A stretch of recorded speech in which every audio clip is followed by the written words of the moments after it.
Hi guys, welcome to my YouTube channel. This is 100 days of Python programming and today is day 6. आज हम लोग दो topics cover करेंगे. पहले हम लोग पढ़ेंगे लिटरल्स और उसके बाद हम पढ़ेंगे ऑपरेटर्स. इस वीडियो में हम लोग लिटरल्स कवर करने वाले हैं. So let's start the video. So again guys, literals एक ऐसा टॉपिक है जो आपको हर प्रोग्रामिंग लैंग्वेज में पढ़ना पड़ता है. It's a common concept. मैं आपको पहले डेफिनेशन बता देता हूँ और फिर हम उसको डिटेल में देख लेंगे. So literal is basically raw data given to a variable. In Python, there are four different literals: numeric literal, string literal, boolean literal, and special literal.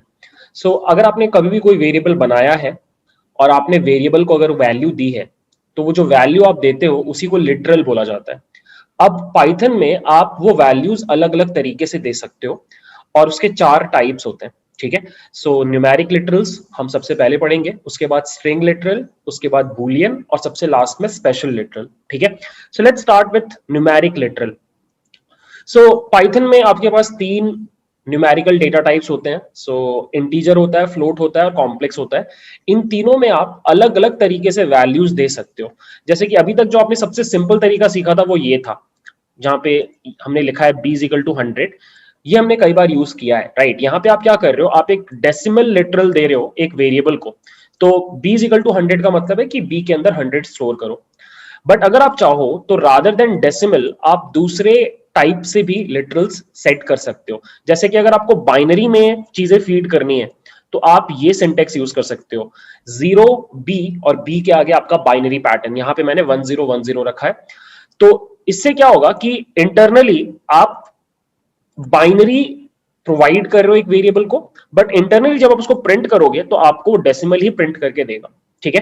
तो ये कभी कभी काम आता है. अगर आपने कभी रास्पबेरी पाई एक बोर्ड होता है, इलेक्ट्रॉनिक बोर्ड, अगर आप उसके ऊपर काम करोगे, वहां पे आप पिंस को कंट्रोल करते हो. तो पिंस को कंट्रोल करने के लिए आप 1 और 0 का पैटर्न भेजते हो. तो वहां पे आप इस तरह से इनिशियलाइजेशन करते हो अपने पोर्ट्स का उस बोर्ड के ऊपर. ठीक है. तो वहां पे यूज होता है जनरली हमारी प्रोग्रामिंग, जहां पे हम वेबसाइट्स बनाते हैं और एंड्रॉइड एप्स बनाते हैं, इस तरह की जगह पे ये टेक्निक उतना यूज नहीं होता, बट पाइथन आपको ये फीचर देता है. ठीक है. बाइनरी की तरह आप हेक्साडेसिमल भी यूज कर सकते हो यूजिंग 0x. 0x सिग्निफाई करता है कि इसके आगे लिखी हुई चीज हेक्साडेसिमल में है, तो पाइथन समझ जाता है उसको और उसको हेक्साडेसिमल की तरह ट्रीट करता है. Similarly you can also have octal, octadecimal. ठीक है. सो यहाँ पे आप 0 लिखते हो और उसके आगे जो भी आपने लिखा होता है वो बन जाता है ऑक्टाडेसिमल में. इन चारों को मैंने जब प्रिंट किया तो ये रहे वो नंबर्स 10, 100, 300 और 200. ठीक है. एक बार आप ये कोड्स ट्राई कर सकते हो अलग अलग नंबर्स के लिए. नेक्स्ट, फ्लोट्स को अगर आपको सेट करना है तो आपने अभी तक ये टेक्निक सीखा था कि आप एक डेसिमल नंबर से इनिशियलाइज कर देते हो. बट अगर आपको एक बहुत बड़ा नंबर मान लो स्टोर करना है तो आप ये सिंटेक्स यूज करते हो, scientific notation, 1.5 multiplied by 10 to the power 2. ठीक है. This is 1.5 10 to the power 2. Similarly आप नेगेटिव में भी कर सकते हो, बहुत छोटे नंबर्स को स्टोर करने के लिए you can write 1.5 10 to the power -3. जो e -3 है इसका मतलब है 10 टू द पावर -3. और जब मैंने इसको प्रिंट किया तो यू कैन सी पहले 10.5 प्रिंट हुआ, फिर 150 प्रिंट हुआ और फिर 0.0015 प्रिंट हुआ. सो अगर आप बहुत बड़े या फिर बहुत छोटे चीजों को हैंडल करने के लिए, लेट्स से आप नासा के लिए कोई सॉफ्टवेयर बना रहे हो तो आप ये सिंटेक्स यूज कर सकते हो, या फिर आप कोई बायोलॉजी लैब में काम कर रहे हो और आप उसके लिए कोई सॉफ्टवेयर बना रहे हो तो भी आप ये सिंटेक्स यूज कर सकते हो. ठीक है. कॉम्प्लेक्स में आप चाहो तो without writing the real part आप डायरेक्टली इमेजिनरी पार्ट के साथ भी इनिशियलाइज कर सकते हो अपने वेरिएबल्स को. ठीक है. ये भी एक टेक्निक है. और जब आपके पास आपका कॉम्प्लेक्स नंबर होता है तो आप उसका इमेजिनरी पार्ट एक्सट्रैक्ट कर सकते हो अलग से by writing this code x.imag, और उसका रियल पार्ट भी आप एक्सट्रैक्ट कर सकते हो बाय राइटिंग x.real. ठीक है. तो यही बस अलग अलग तरीके हैं न्यूमेरिक लिटरल्स जो आपको पाइथन में पढ़ने हैं. कुछ खास नहीं है, बस कभी कभी कुछ अलग सी चीज आपको यूज करनी पड़ सकती है, बट 90% टाइम्स आप सबसे कॉमन तरीका ही यूज करोगे. ठीक है. Now let's talk about string literals.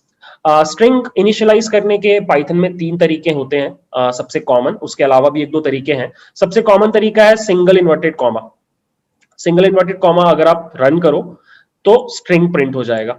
But अगर आप चाहो तो आप डबल इन्वर्टेड कॉमा को भी यूज कर सकते हो.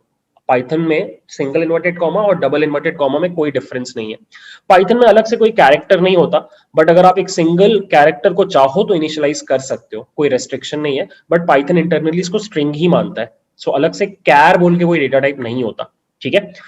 अगर आपको मल्टी लाइन स्ट्रिंग्स प्रिंट करनी है तब आपको ट्रिपल इन्वर्टेड कॉमा वाला सिंटेक्स यूज करना पड़ता है, लाइक दिस, ठीक है। अगर कभी भी आपके पास बहुत बड़ा कुछ लाइन है, जैसे कि आप आई डोंट नो यूजर से कोई ब्लॉग इनपुट ले रहे हो, यूजर कोई ब्लॉग टाइप कर रहा है, तो आप उस केस में जो स्ट्रिंग रिसीव करोगे उसको ट्रिपल इन्वर्टेड कॉमास में रिसीव करोगे, ठीक है। नेक्स्ट जो है वो थोड़ा इंटरेस्टिंग है। यूनिकोड स्ट्रिंग्स भी आप पाइथन में रिसीव कर सकते हो। जो भी नॉर्मल टेक्स्ट के अलावा आप देखते हो जैसे स्माइलीज वगैरह, तो आप वो भी पाइथन में रिसीव कर सकते हो, बस आपको स्ट्रिंग के आगे यू लगाना पड़ेगा और फिर आप यूनिकोड कैरेक्टर्स पास कर सकते हो। This is a Unicode character, जो पहला स्माइली है ये उसका कोड है, ठीक है। फिर ये जो सेकंड स्माइली है ये उसका कोड है, ये जो थर्ड स्माइली है ये इसका कोड है, ठीक है। तो आपको बस आगे यू लगाना होता है, पाइथन ऑटोमेटिकली आइडेंटिफाई कर लेता है कि अच्छा ये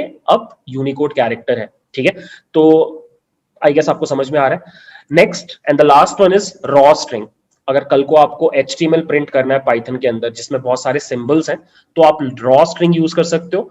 रॉ स्ट्रिंग में आपको बस आगे आर लगाना होता है और उसके आगे आप अपने स्ट्रिंग को यूज कर सकते हो विथ स्पेशल कैरेक्टर /n/t, ये सब आप बहुत इजीली यूज कर सकते हो, बस आपको आगे आर लगाना पड़ेगा। तो this is the literal for raw string, ठीक है। ये सब मैंने प्रिंट करके यहाँ पे रखा है and you can see this is the output, okay. Now moving on to boolean literal. Boolean मतलब ट्रू और फॉल्स, बट ये चीज भी आप कर सकते हो, ये आपने शायद नहीं देखा हो कि अगर आप a का वैल्यू रखो true+4 तो इंटरनली पाइथन ट्रू को 1 मानता है, तो वो क्या करेगा इन दोनों को ऐड कर देगा और यहाँ पे इम्प्लिसिट टाइप कन्वर्जन हो रहा है। 4 is an integer, true is a Boolean, but दोनों ऐड हो जाएगा और आपका आउटपुट 5 आता है। यहाँ पे इम्प्लिसिट टाइप कन्वर्जन हो रहा है और आप इस तरीके से भी बूलियन लिटरल को यूज कर सकते हो, ठीक है, एज अ इंटीजर, ठीक है।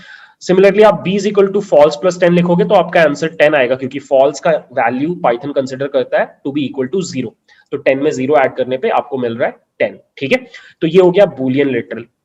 Last special literal. पाइथन में एक स्पेशल लिटरल है जिसको हम नन बोलते हैं, जो आप बहुत ज्यादा देखोगे फ्यूचर में, बहुत ज्यादा, ठीक है। तो अगर आप a इक्वल टू नन कर दो, एक वेरिएबल का वैल्यू नन कर दो और उसको प्रिंट करो तो आपको नन मिलता है, ठीक है। नन क्या होता है? Absence of anything. अगर कुछ भी नहीं है तो नन प्रिंट करोगे, ठीक है। अब बहुत लोग इसको पढ़ लेते हैं बट उनको पता नहीं होता है नन क्यों यूज करना चाहिए, ठीक है। मैं आपको रीजन बताता हूं नन क्यों यूज करना चाहिए।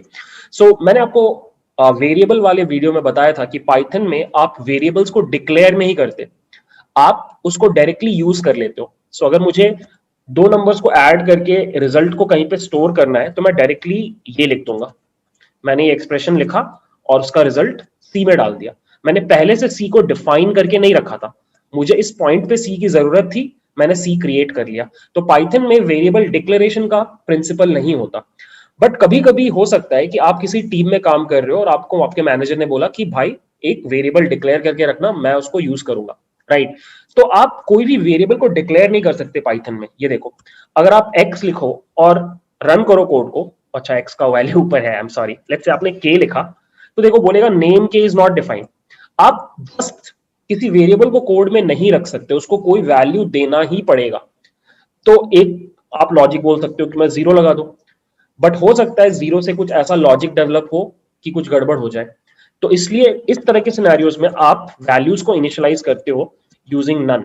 सो अगर आप के साथ कुछ करोगे ना तो भी कुछ होगा नहीं, ठीक है। तो this is the safest way of variable declaration. तो लोग क्या करते हैं, नन को यूज करते हैं to declare variables. Variable declaration का ही सिंटेक्स बन गया है काइंड ऑफ पाइथन में, ठीक है। So that is why none is used. अगर आपको किसी पर्टिकुलर वेरिएबल को कोई वैल्यू नहीं देना है, बस उसको रखना है अपने कोड में, आप उसको नन वैल्यू असाइन कर देते हो और that is the use of this special literal, ठीक है। तो बहुत छोटा सा टॉपिक था, कुछ खास नहीं था, बट पता होना चाहिए आपको अगर आप बहुत सीरियसली पाइथन सीखना चाहते हो तो, ठीक है। So that's it for this video. We'll meet in the next video where we'll discuss operators. Thanks for watching, bye.